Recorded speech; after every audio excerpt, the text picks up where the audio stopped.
the June 1st, 2020 meeting of the Alexander County Board of Commissioners to order.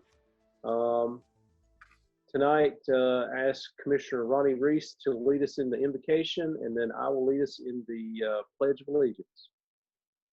Go ahead, Commissioner Reese. Well, let's pray. Lord, we come to you today thanking you for your many blessings, and during this strange and perilous times that we're going through, we know we're trusting in you to carry us through, as you have many times. Pray for your protection on our president, all our national leaders, down to the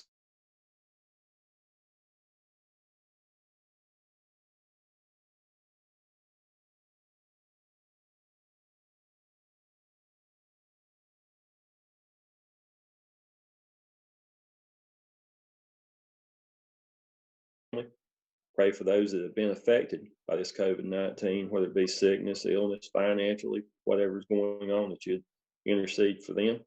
And Lord, I just pray to protect our country in this times of protest and things that are going on.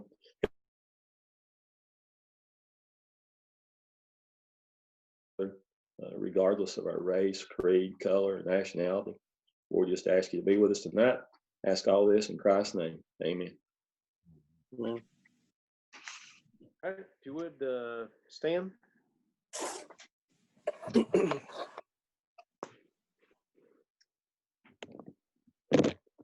Wait till the flag comes up. Okay, attention, salute, pledge.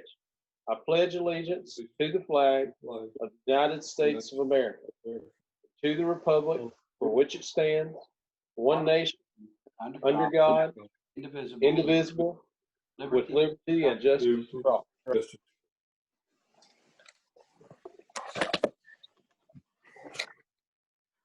Okay, thank you, gentlemen.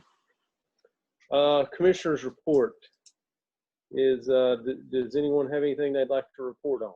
Mr. Chairman, I have a letter I would like to read. Okay, go ahead.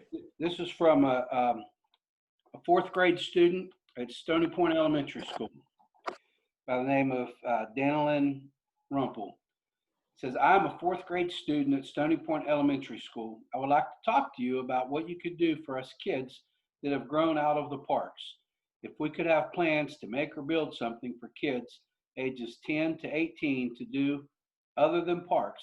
Some of my ideas I have are like a bowling alley, an arcade, a skate park, or an educational place to learn about animals, nature, etc. We could do a fundraiser if finding the money is the reason something like this hasn't been done before. All the schools in Alexander County could do their own part to help. We have plenty of abandoned buildings in Alexander County to make something to entertain older kids. I would like you to consider planning or making something for pre-tweens and teenagers to do, because honestly, they have nothing to do but play or gather at parks.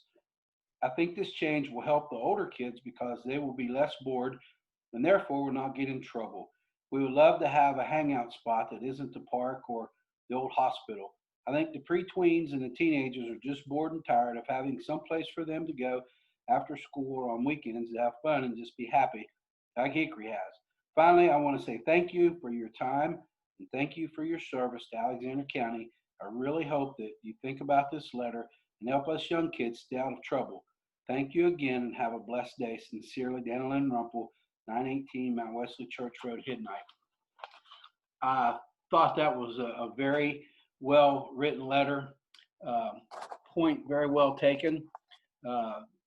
Seems to be that there are challenges for some things to do, but you know, we now have the Dusty Ridge and the Wittenberg Access Act projects going, and you know, the center at Rocky Face and some things. But I wanted to share that because that sounds like a young person who is intelligent, who wants to see great things happen for the community, and you know, is willing to be flexible and hopefully see things get better. And I think we're on the right track on some of the things that we have going on.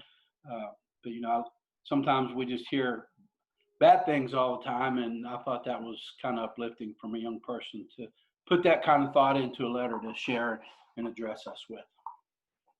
Okay.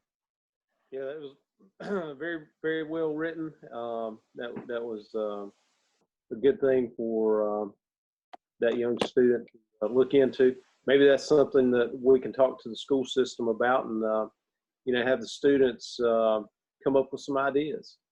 Maybe that would be something that the entire school system could look at. Well, and as we all know, items like some of the things that were mentioned requires private investment and other people too. But I like people to know that we are open to things.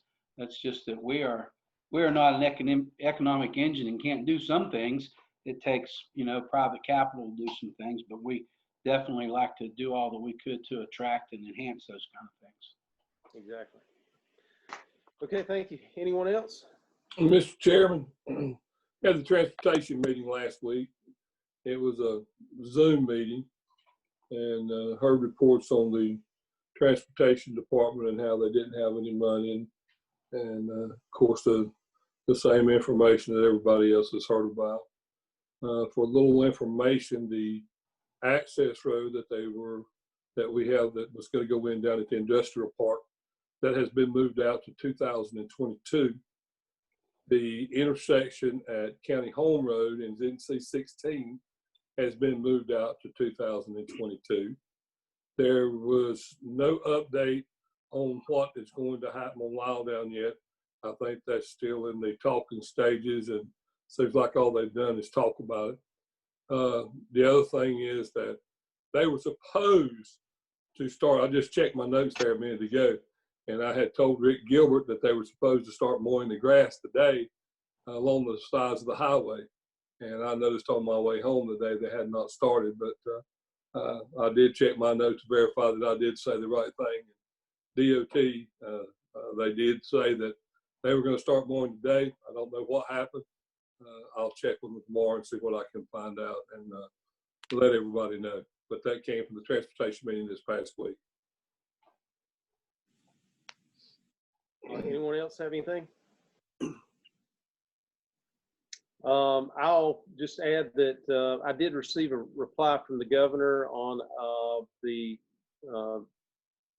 regional idea that Alexander County, Catawba County, and some of the other surrounding counties had about how we could reopen safely with a little bit of a different rule set than the rest of the state. I did get a reply. It was basically what I had figured would be the reply, that the state has everything under control, and that if things change, then they will come talk to us about possibly opening on a regional manner. But I would not look for that to happen. So everything's going to come down from Raleigh. So we'll just have to go by what they tell us. Anyone else have anything to add? If not, we'll move on. You've got the agenda before you. We need to add 2 resolutions, and I'd like to add those and make them as item 2A. Make a motion to approve the agenda with the addition of items in 2A. Okay, do we have a second? Second. Mr. Chair, We've got a motion and a second. Is there any discussion? Okay, there be none. All those in favor signify by saying aye. Aye. Any opposed? Motion passes unanimously. Item number 1 on the agenda is public comment. Our clerk for the board, Starnes. I think we do have someone that sent something in. This is from Craig McLeod. He says, good evening, commissioners. My name is Craig McLeod, and each month I continue to ask for help from the commission to strictly enforce the Alexander County codes and ordinances on residents on Ridley Ranch Road.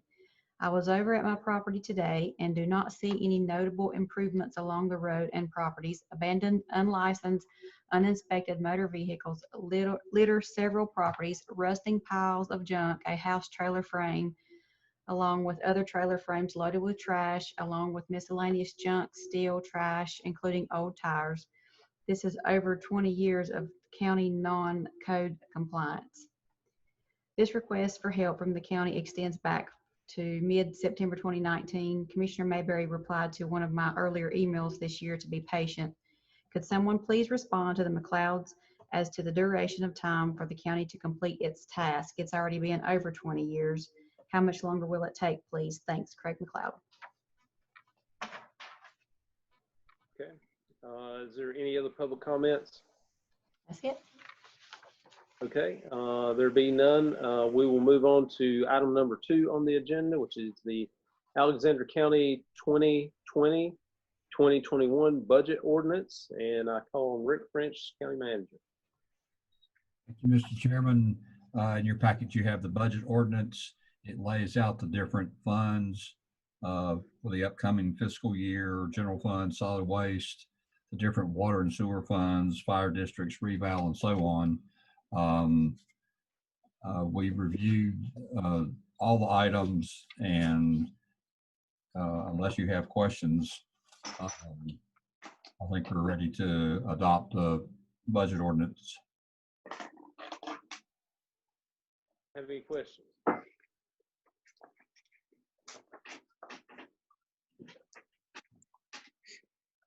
Thank you.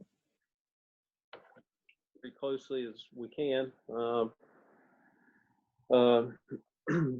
With the situation that we're in, I think this is a good budget.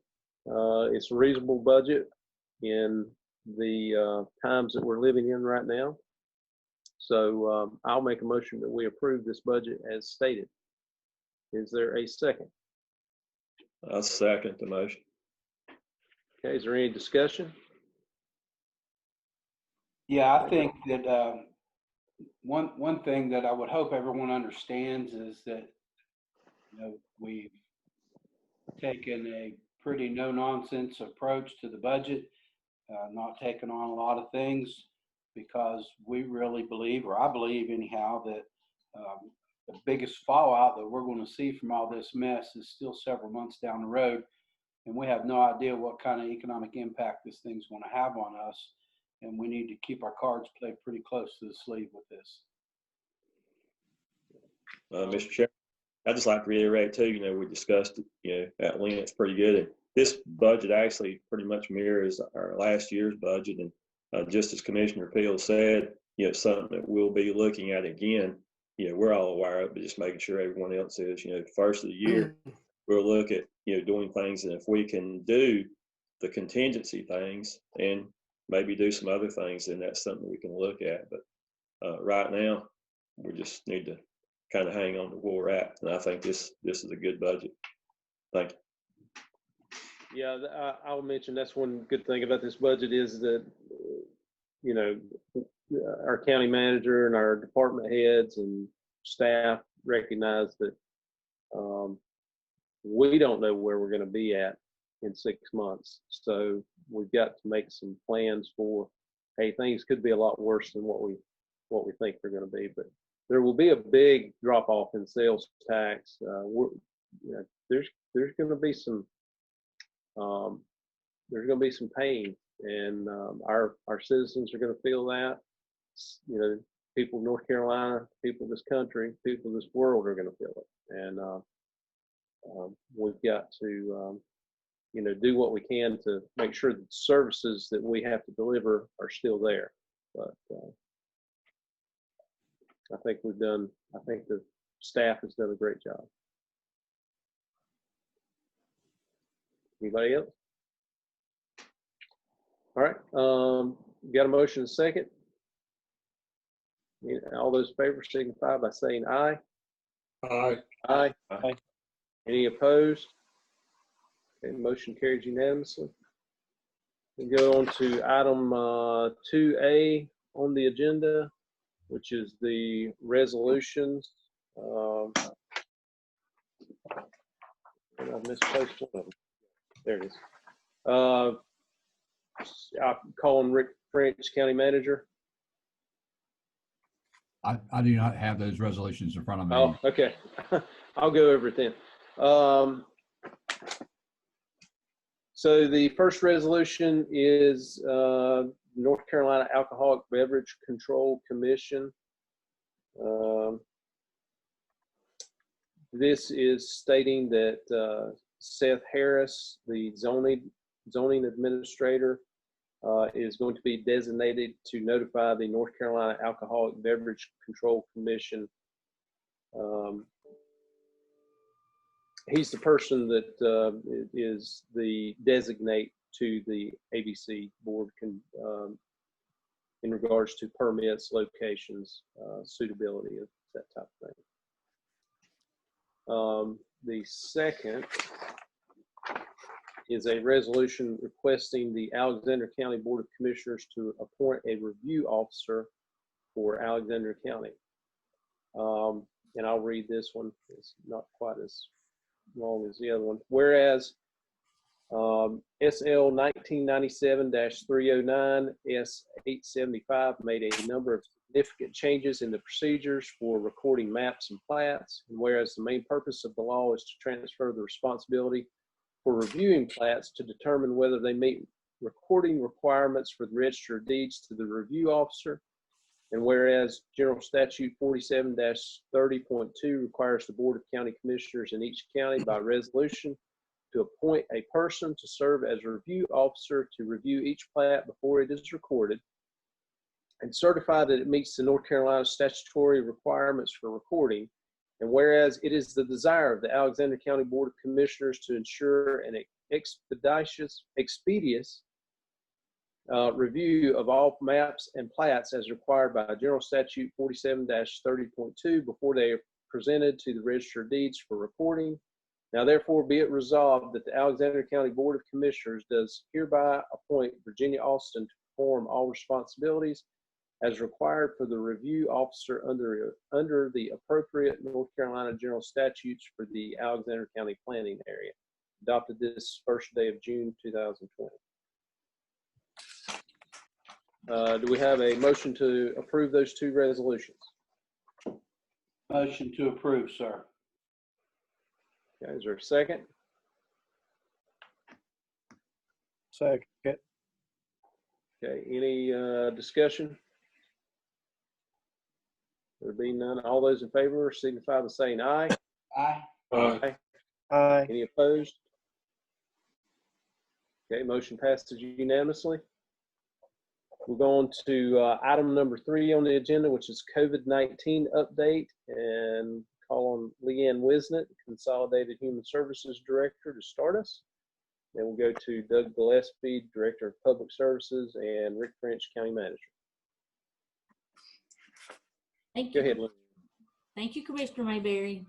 Gentlemen, I wish I had better news tonight. We have actually seen since last week a significant increase, which we expected when phase 2 started, and we're, all facilities are doing more testing. But we currently have 42 cases. If you look at the state dashboard, it's going to say 35 because they're having some issues with the state database is having some issues. I think I'm not sure what they're going to do. I think it reached capacity, and they expanded capacity a week or so ago, but we do have 42 cases here. 2 are hospitalized. Thank goodness we have no deaths. And we tested 12 today. We are very blessed to have tests finally, although we're still running low on personal protective equipment. So we are testing once a day. That way we only use protective equipment one time. We can suit up once and test, 12 people like today. So, that's a pretty good jump. The end of last week, we were at 32 cases. And so we had 6 positive yesterday. The others came in this morning. And I know we had talked about discussing practice and softball using our athletic fields. So, before that jump over the weekend, I was pretty comfortable with some of the governor's answered questions had allowed some of that. But now I have some concerns just because what we're seeing in the community is community acquired. Before it was a lot of travel or healthcare workers, Tyson, but we're not seeing that. None of these last 10 are Tyson related. They are community acquired, which is concerning because that's, we're out and about more, and we are seeing asymptomatic, which is also concerning. These people are not sick. One particularly was tested because she was going to have a procedure done. And that's one of the precautionary steps that the hospitals are taking. They're testing everyone a few days before a procedure to a week. And we've had a couple that were because of that otherwise did not feel ill, no other symptoms. So something you definitely want to think about. And the problem with that is they don't feel sick, but they can spread it to a lot of other people, and then some of those can end up in the hospital or dead. Exactly. So it's very concerning, and I have noticed a big drop off in people, being careful. The restaurants, they're wearing face masks and putting gloves on, but they're taking debit cards and money from 50 people in line, and then the same person's handing the food back. That makes no sense to me. That's crazy. And then, a lot of people are not wearing masks. I don't know. So it's going to take somebody getting really sick that they know that's going to, maybe get people to pay attention. It is. I think people have gotten,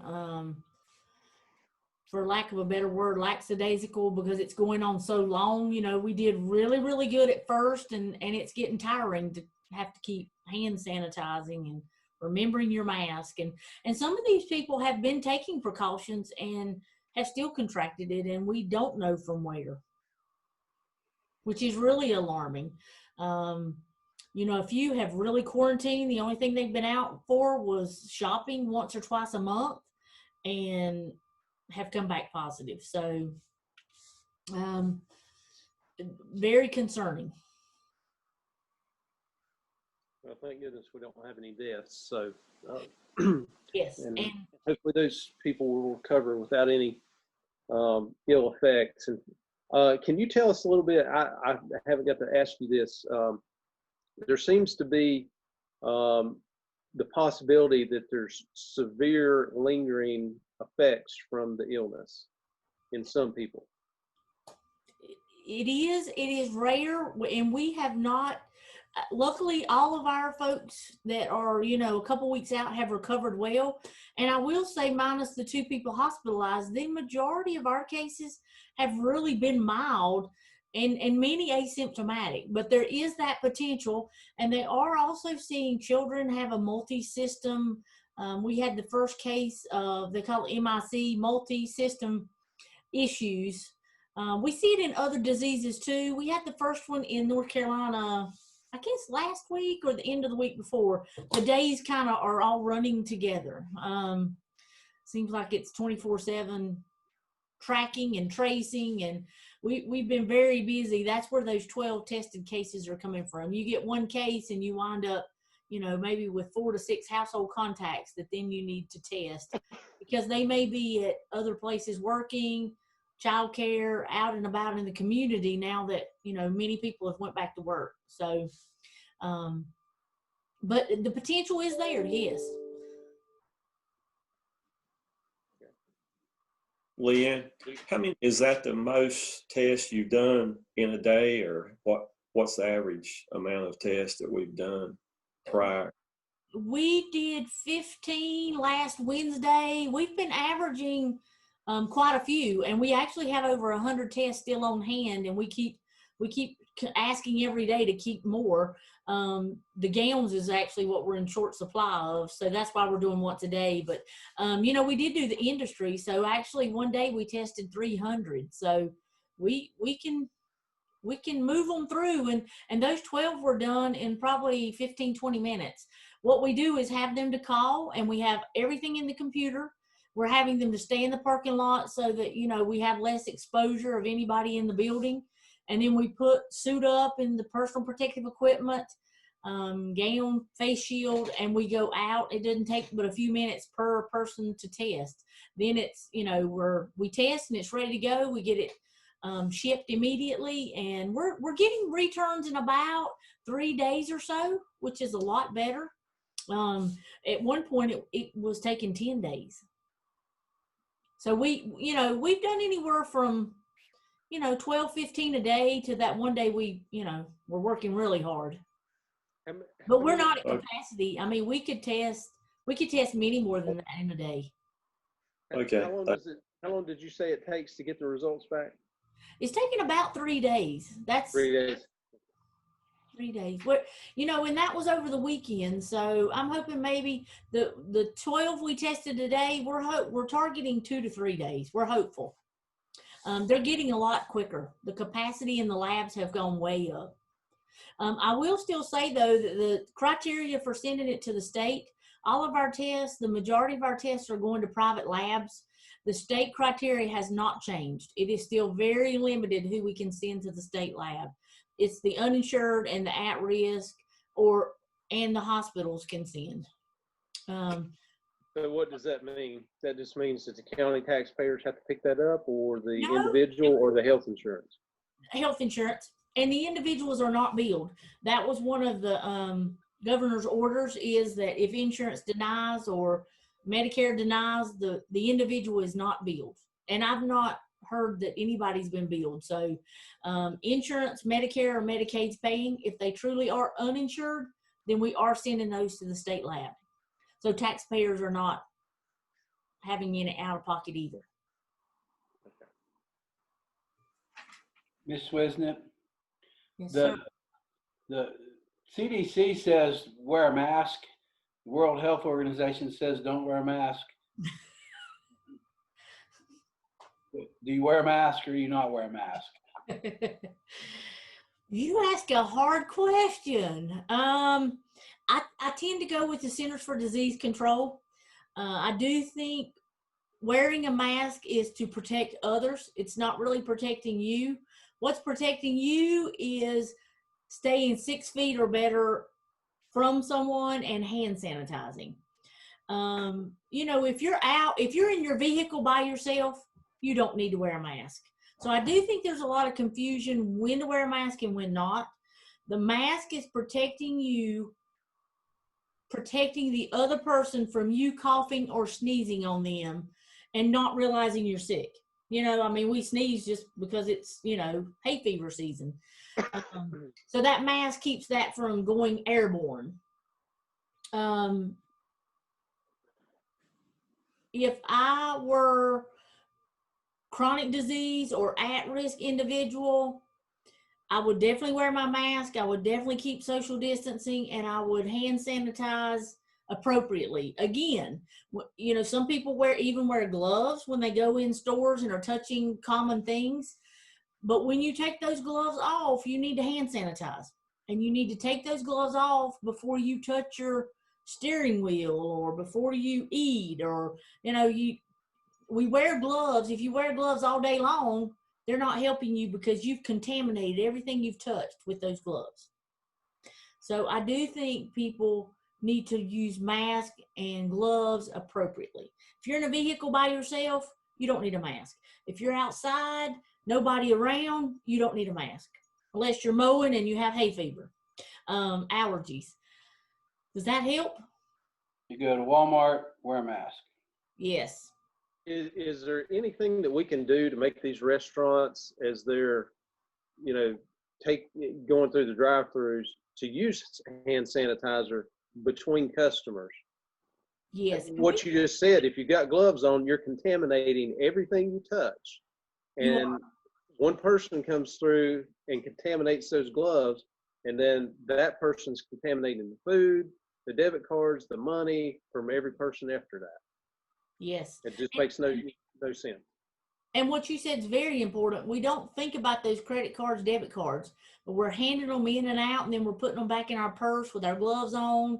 And then without our gloves later, we're, getting things out of our purse. So hand sanitizer is really important. And yes, we have been working with the restaurants. There's some great education materials. Environmental Health's been working. We're a lot of the restaurants have done the training.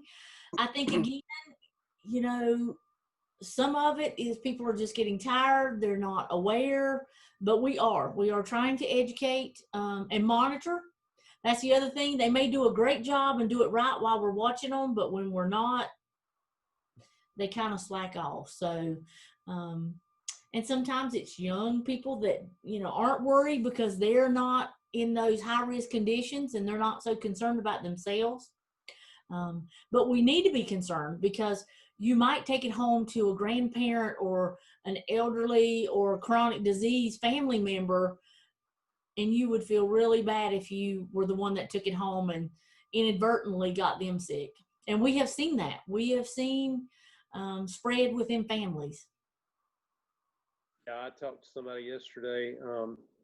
They had a family member in another state that contracted it and was in the hospital for 38 days on a ventilator for 10 days, and that person had no health problems and was in his 20s. So it does happen. That's very scary.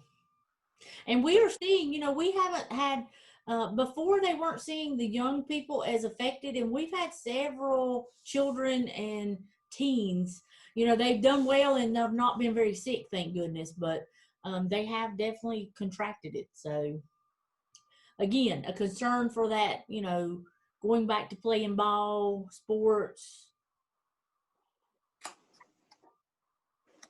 Probably should put that on hold then, is what you're saying. I kind of think maybe at least until our next commissioner meeting, we'll see what those trends for us look like, because they've definitely spiked in the last week. Okay. All right. Doug, do you have anything to add? Just wanted to let everybody know that we're still trying to get the PPEs in, your personal protective equipment.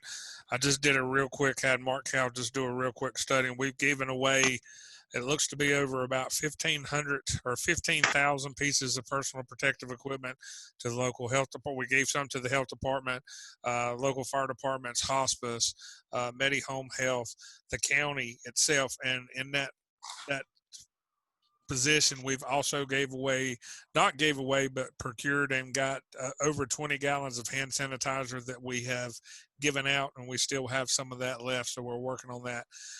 We're still going strong. We've been worried about, of course, the hurricane season coming up that just started, even though we've had 2 tropical storms over the last couple of weeks, that we have to worry about that. And of course, with the North Carolina EM, we're also worried with the state and the protesters and stuff like that. But we're still going pretty strong and still ready to do whatever we need to do.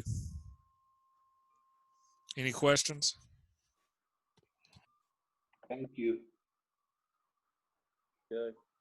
Mr. French, do you have anything you'd like to add? Just a couple of things. One is our courts open today, and with a lot of changes, a lot of cleaning, a lot of masks were worn by lots of different folks in the courtroom.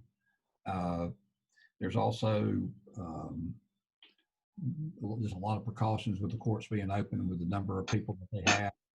So that's something that started today in conjunction with that. And we were first thinking about opening county offices and the services center up tomorrow, but I think with what the spike we have, maybe we'd want to wait till after our next meeting and then open it then. Maybe be a little bit more cautious.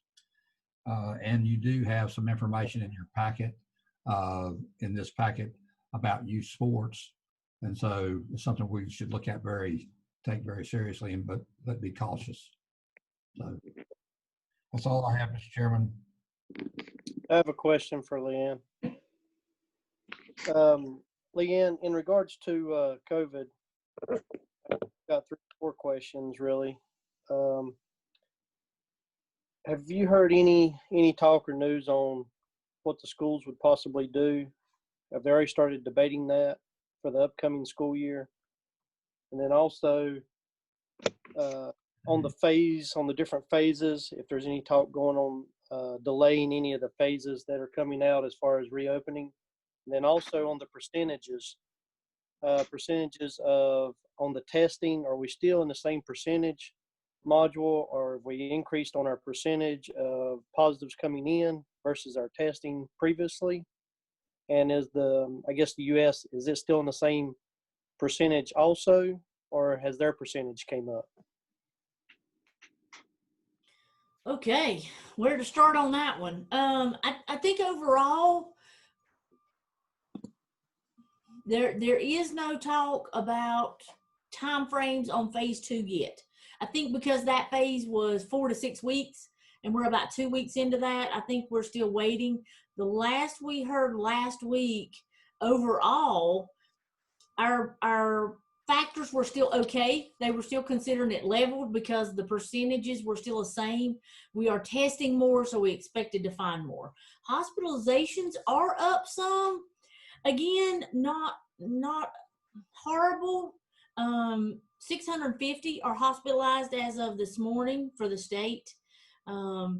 You know, we are still very blessed if you look at our neighboring counties. I mean, Mecklenburg has over 4,400 positive. Caldwell 155, Burke 418, Catawba 217. So, you know, when you look overall, I think we've still done a wonderful job, and I think our being cautious and the public listening and doing everything that they can do, you know, we had to get back to some normalcy and get back to work for our economy and our nation. So people are still trying. Several of the people that are positive were wearing masks. They were washing their hands. I mean, you know, we really can't pinpoint where they got it. So overall, no, I think we're still, it's still fairly level. Does that help? And as far as phase 3, I think you're looking at phase 3 being July, early to mid-July. I hope this is a little bit of a peak with that first couple of weeks, and then we level back off. I'm hoping the hot weather. We finally, this week is looking like summertime maybe. So I'm still hoping that warm weather is going to make a difference. Some of the warmer states haven't seen that because they opened up for tourists. So that's kind of messing up some of those statistics because you've got people vacationing and going. But I've watched South Carolina and the beaches, and their data's not looking horrible. So to me, that's hopeful.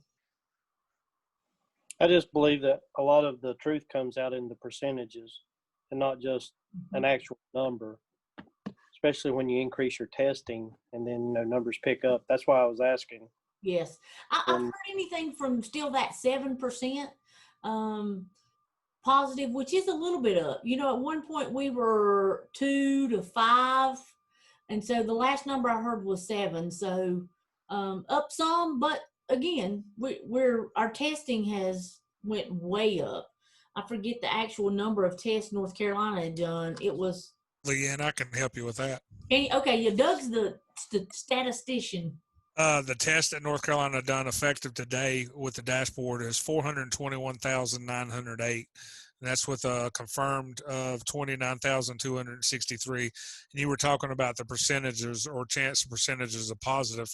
And what I'm using is North Carolina's population of, I think it was 10.5 million people, and it's right at 6.93. So, Leanne, you were pretty much on the ball there. We have seen a little bit of decrease since May in those percentages. The highest I seen was May 5th was 8.11. And right now at 6.9. So we're seeing that percentage of positive actually going down. And I've got more data if you ever want it. All right, cool. Well, I love the data. One other question for either Doug or Leanne or whoever's got the answer. What percentage of population really needs to contract this to really help start building immune? Wow. That's a good question and if you're talking about the herd immunity itself, it's hard to say when you look at the different, I'm not going to say social demographics, but I'm going to say the medical demographics of North Carolina, because it's hard to put that within Alexander County. We have more of an elderly population where other counties have more of a young adult population. So that'll be hard to actually justify and get a statistic, but I can work on that. That's just got me interested. And if I get something, I'll try to email it out to everybody. I appreciate it. Don't go to much trouble. I can do some digging as well. Yeah, Marty, I've not heard anybody talk about percentages. I did read a couple articles on that. One said 40%, the other one said 60% before you start seeing any kind of effect from it. So, that's a big swing difference between 40 and 60 though. And right now we've only tested about 4% of our population too. Yeah, and a lot less than that. I mean, to get to 40 to 60% of our population, that's a lot of people going to have to contract the illness. So we're far from. But And I isn't would that the think, solution? I would think honestly that, you said you've tested 4% of the population. I would think that would be a very highly qualified selection due to those folks were showing some type of symptom, this or that. So I would say that would be a pretty accurate measure. I think if we could finally, the state still does not have antibody testing that they've sent back to us. There is some labs that say they have antibody testing, and I'll certainly keep looking into that, but it would be at taxpayers' expense right now. There is no code for it. There's no insurance coverage. And so we're waiting for the state's lead to let them take the lead. I think if we could do antibody testing, I think we would see that percentage substantially higher. Now, it'd be a pure guess if I was to throw a number out, but I do think there's a lot of people that were asymptomatic. We're seeing it now. A great deal of folks are tested for surgery, they're positive and had no idea. So I think we've got much more than 4% immunity.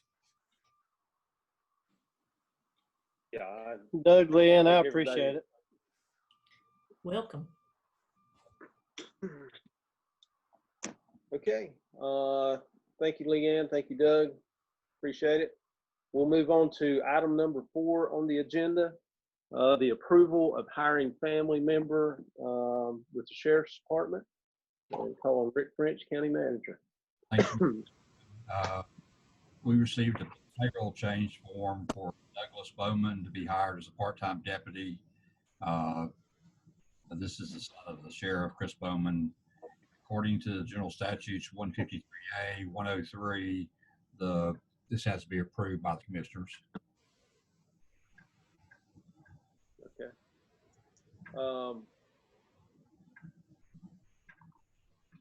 Do we have a motion to approve?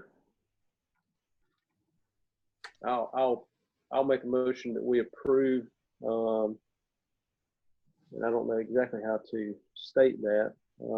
That we approve that Sheriff Chris Bowman can hire his son Douglas Bowman as a deputy effective immediately.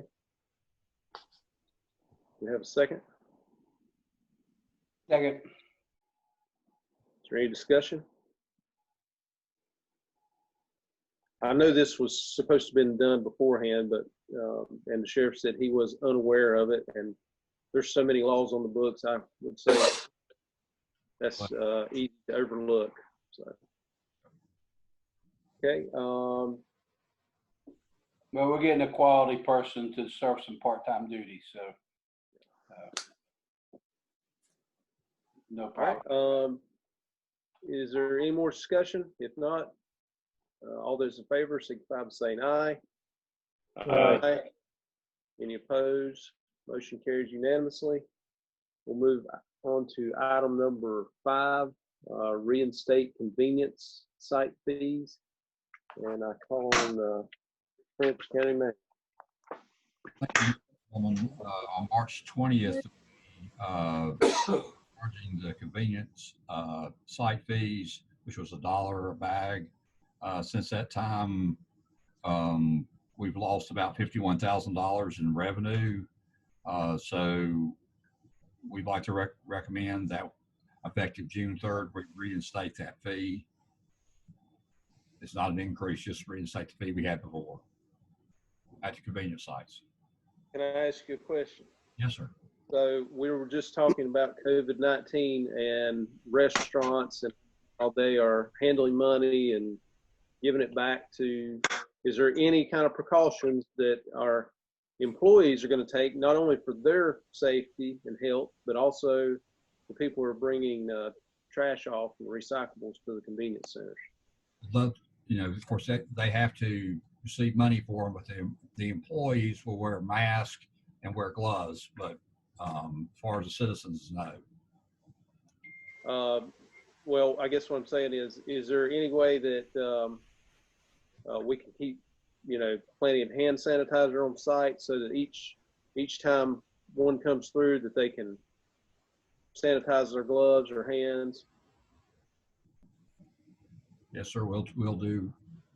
I mean, do we have it available, I guess is what I'm asking too.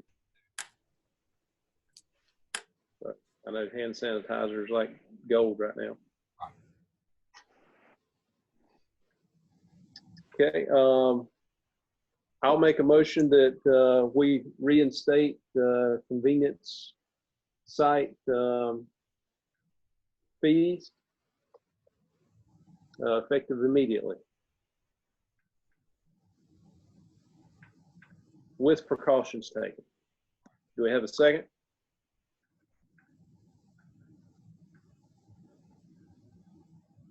Second. Okay, any discussion? Mr. Chairman, do you not think that maybe we ought to give the citizens a little bit more time than that?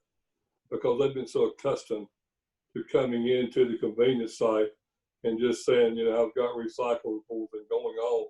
Do you not think we probably need to run something in the newspaper and get it in the radio and everything so that these people have an opportunity to prepare themselves? Because there'll be a lot of them that will show up and not have any money. I would agree with that. That'd be good. I would be the world's worst, not to have any money. I never had anywhere. Yeah.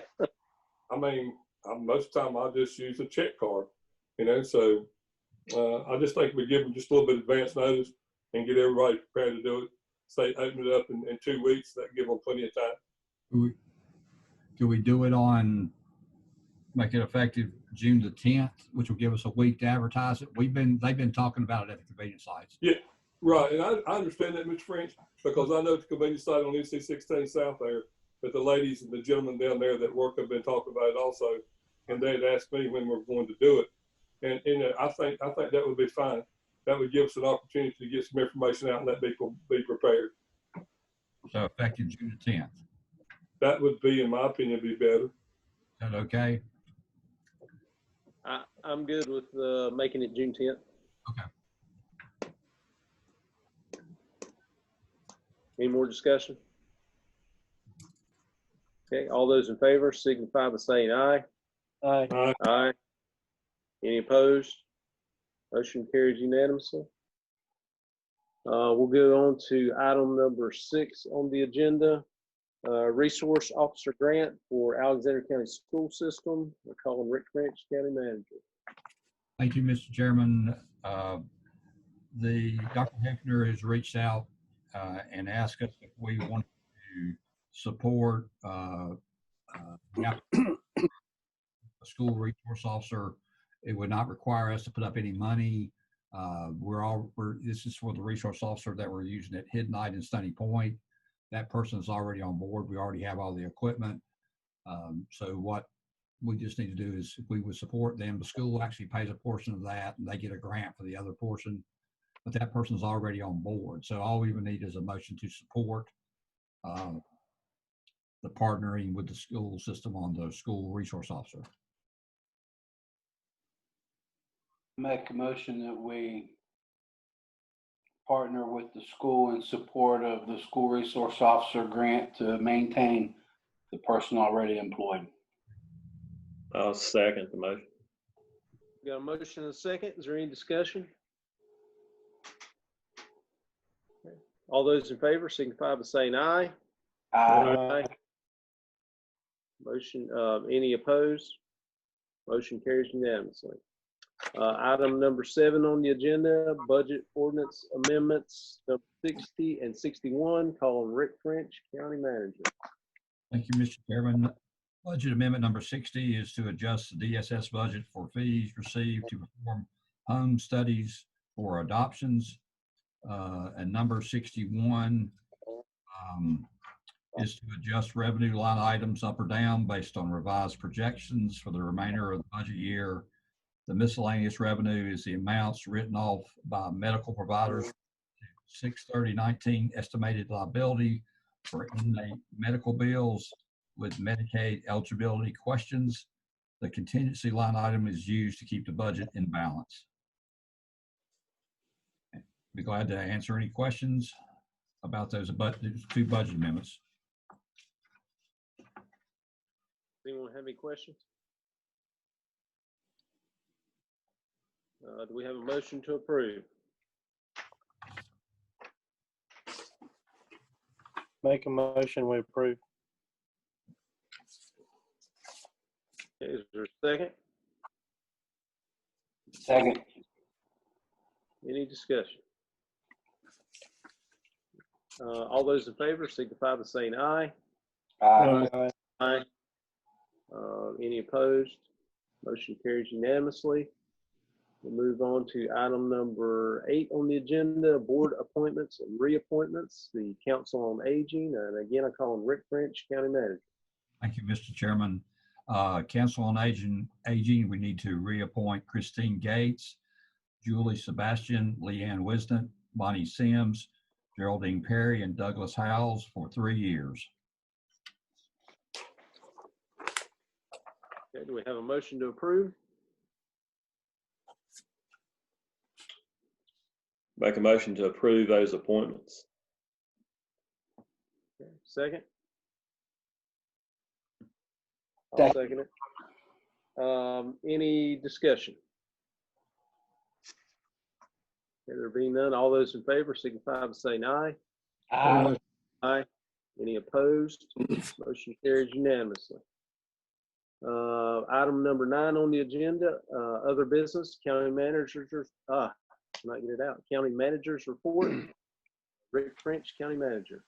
Thank you, Mr. Chairman. Just a couple of things to mention.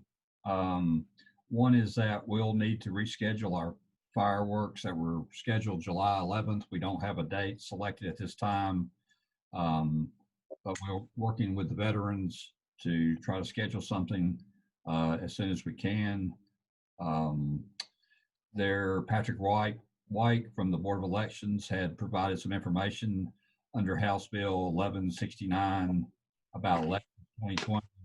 That we'll receive through the CARES Act some funding to protect elections, and also through the Help America Vote Act, the HAVA funds will reimburse counties for eligible expenses that we have regarding elections.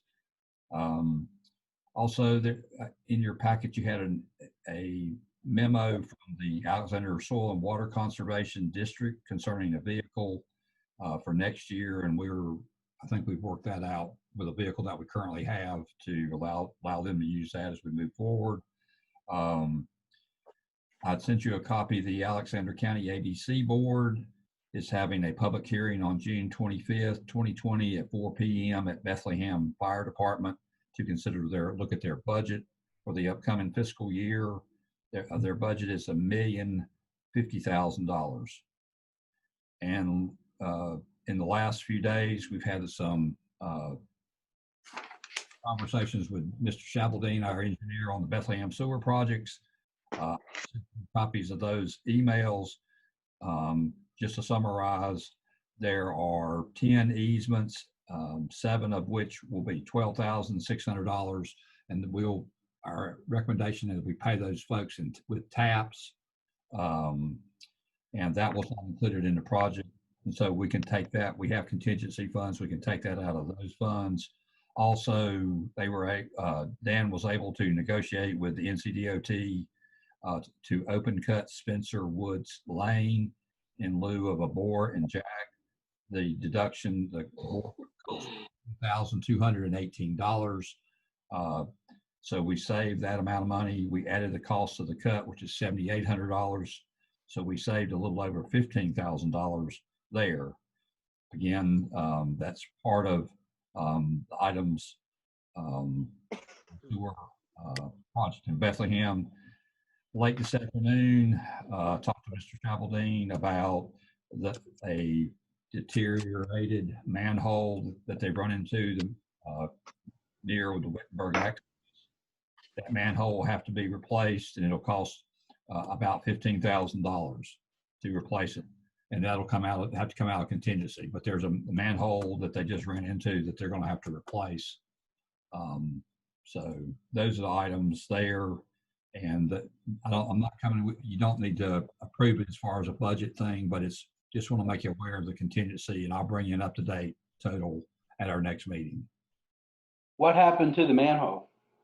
The manhole that deteriorated had already. I'm not sure how long it's been in the ground, Commissioner Field, but it had deteriorated. The bottom was basically coming out of it, so it was really to try to reuse it like they were going to do. It was impossible to do it. It'd been a waste of time to do it. So they're basically going to set in a new manhole, and it's pretty deep. It's about 14 feet deep. So. Thank you. I Yes, know this is not kind of on topic here, but you just mentioned Wittenberg access, and where are we on the park improvements there? We're getting the estimates with Duke wants to pay for some of the trails, so we're working on getting the final estimates from McGill Engineering on those. Okay. So those are just in the works. We haven't talked about it in a while, and I didn't know if there'd been any time setbacks due to the coronavirus. No, it's just really it's just slow going with them on the project. I actually went out to Wittenberg Access and took the kids out fishing there Saturday at the pier, so they really enjoyed that. Good. And the trail needs a little bit of work going out there, but it's a great fishing spot. We've had some problems with people littering or throwing out trash, and we've had to deal with that some, but I think right now we've been addressing that pretty on a regular basis, so that's been taken care of. There was a lot of people out there, so well, I say a lot. It's quite a few for the Saturday night, but anyway, okay. Thank you, Mr. French. Sure, thank you. If that's it, we'll move on to the consent agenda. Do we have a motion to approve? Make a motion to approve consent agenda as given. Okay, is there a second? Second. Any discussion? Okay, all those in favor signify by saying aye. Aye. Any opposed? Motion carries unanimously. I guess we do need to have a closed session tonight. Yes, sir. I will make a motion that we go into closed session, and that after this closed session, we will adjourn solely for the purpose of re-adjournment. And that is per North Carolina General Statute 143-318.11 A 5 and 6, contractual and personnel issues. And that is in the form of a motion. Do we have a second? Second. All those in favor signify by saying aye. Aye. Aye. Motion passes unanimously. We will now move into the closed session.